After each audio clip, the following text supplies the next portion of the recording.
পোড়া মিষ্টি বানাবো, তার জন্য 100 গ্রাম গুঁড়ো দুধ নিয়েছি। দুধগুলো দিয়ে দেবো।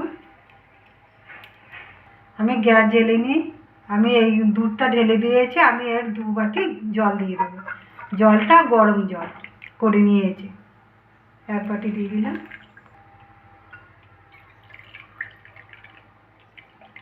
দু বাটি জল দিয়ে দিলাম, ভালো করে গুলে নেব।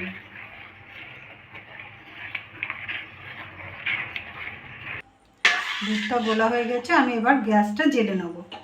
গ্যাসটা জ্বেলে নিয়েছি। দুধটা ভালো করে জাল হয়ে গেছে, আমি এবার ছানা কেটে নেব।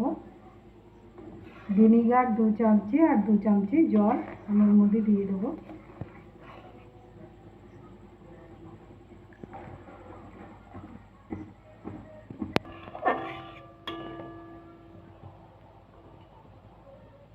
আমার ছানা কাটা হয়ে গেছে, ছানাগুলো ঢেলে নেব।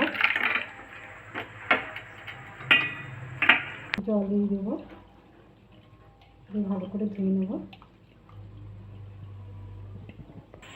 ছানাটা আমি ঢেলে নেব। ছানাটা আমি জল ঝেড়ে নিয়েছি। সুজি দিয়ে দেবো 2 চামচি, 1 প্যাকেট গুঁড়ো দুধ দিয়ে দেবো, দিলে একটু ভালো লাগবে। হাফ বাটি চিনি আর 2টো এলাচ ওই চিনির সঙ্গে দিয়ে গুঁড়ো করে নিয়েছি, এটাও দিয়ে দেবো।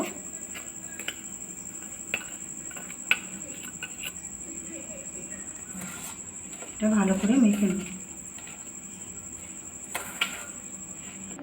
1 চামচি ঘি দিয়ে দেবো, দিয়ে ভালো করে মেখে নেব। এটা মেশানো হয়ে গেছে, আমি 10 মিনিট ঢাকা দিয়ে রেখে দেবো। সুজি দেওয়া রয়েছে তো। 10 মিনিট আমার হয়ে গেছে।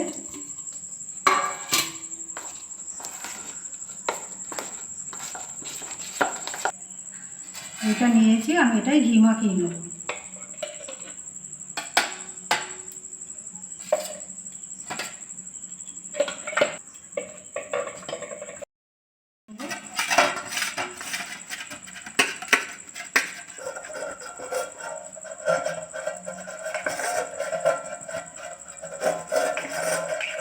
এটা সাদা কাগজ কেটে নিয়েছি, এটা আমি বসিয়ে দেবো। এর উপর আবার ঘি ব্রাশ করে দেবো।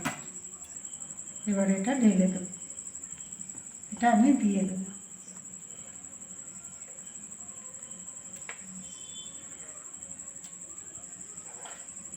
এরকম করে নেব। আমি এবার গ্যাসটা জ্বেলে নেব।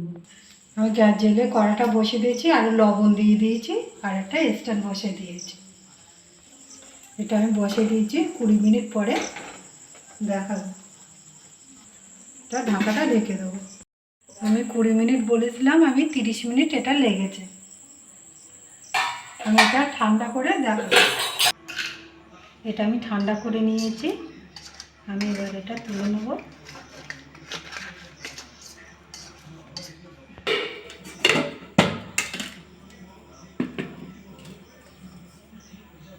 দেখুন কি সুন্দর হয়েছে।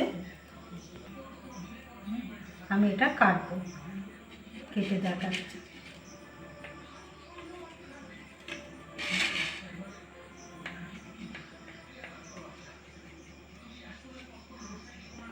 দেখুন কি সুন্দর হয়েছে। এরকম করে বাড়িতে করে খাবেন। খেয়ে আমার চ্যানেলটাকে লাইক করবেন, শেয়ার করবেন, কমেন্ট করবেন। ধন্যবাদ।